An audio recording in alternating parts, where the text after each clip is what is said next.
Hello! Welcome back to our channel! So, for today's video mga mi ay i-introduce ko lang sa inyo kung ano yung i-reveal ko sa inyo kung ano yung ginagamit ko na bottle cleanser. So, may nagtatanong kasi sa akin, isang mami siya, actually private message.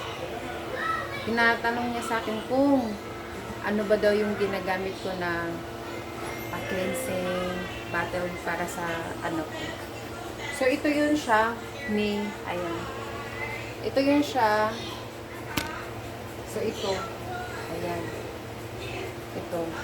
Ito yung ginagamit ko na bottle cleanser sa aking mga maliliit na anak. Ito. Alam nyo kasi yung kagandahan nito kasi with food and seed ingredients na siya. Pwede siya sa prutas, sa mga toys nila. Ito yung ginagamit ko. Tsaka yung tawag nun, yung kanyang mga laruan. Yan. Kasi diba yung mga kinakis natin, mahilig sila maglaro. So, ayan, yun yung ginagamit ko.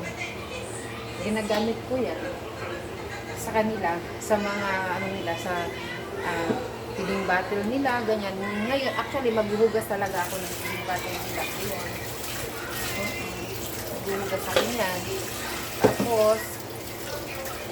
Katapos niyan, ang gagawin ko ay, yun na, babantayan ko na sila.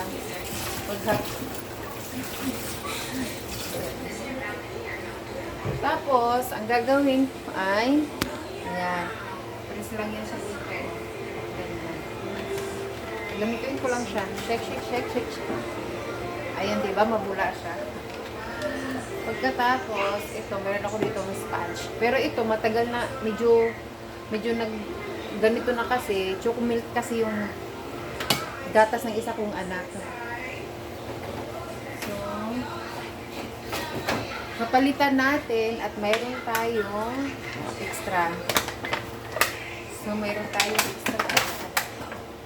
Yung binibili ko talaga, yung may extra ba? Para diba? Para sulit. Tapos ilagay lang natin.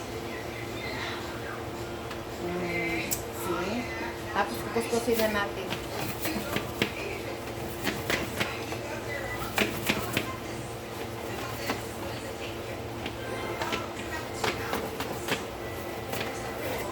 Tapos, yung panghugas ko ng ito, meron din. Ito. Ayan. Ganyan ko lang siya.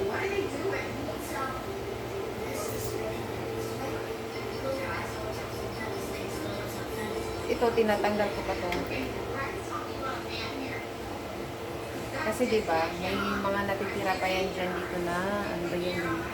Gatas. Ayan. Sabitin natin.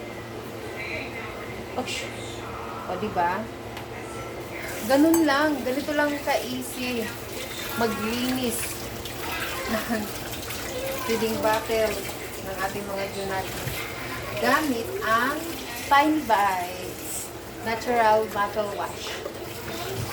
O, diba? Ganun lang. So, ano pang hinihintay nyo ay bumili na kayo. Nandyan sa comment section yung link. Hindi. Bumili na kayo. I-click nyo lang yung link, mga mams. So, yun lang. Bye-bye. Tapos na natin nilinisan. Bye.